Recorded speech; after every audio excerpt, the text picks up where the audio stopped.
Hi guys, yung hapon o nandito naman tayo guys no sa another video na sad no. So yung asawa ko guys nangunguha ng para pang ng kalabaw. Pampay.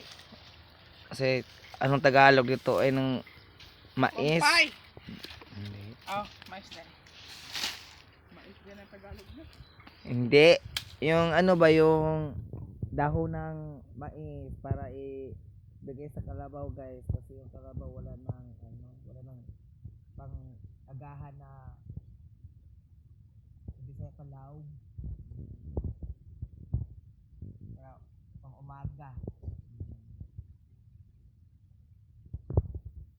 Kasi ako yung gumawa kay baby at ako yung nagpalindi sa baby ron. So, saan nangunguha na pagkain ng kalabaw nila. Kasi may kalabaw sila guys. Ito yung ano nila guys. Mais. Ito yung mais nila. Ah. Kaya nangunguha siya ng pang kain ng kalabaw.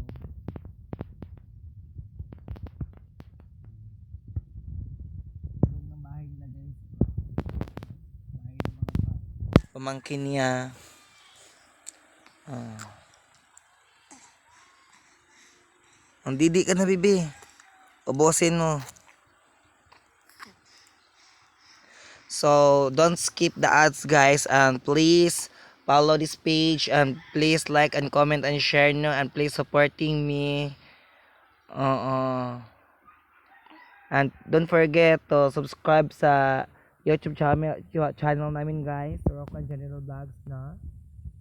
Hindi pa ako nakapag-upload ng video doon sa YouTube namin guys kasi busy ako sa page namin ito na account kasi doon ako doon ako simula ng mag-upload sa Facebook bago sa YouTube guys.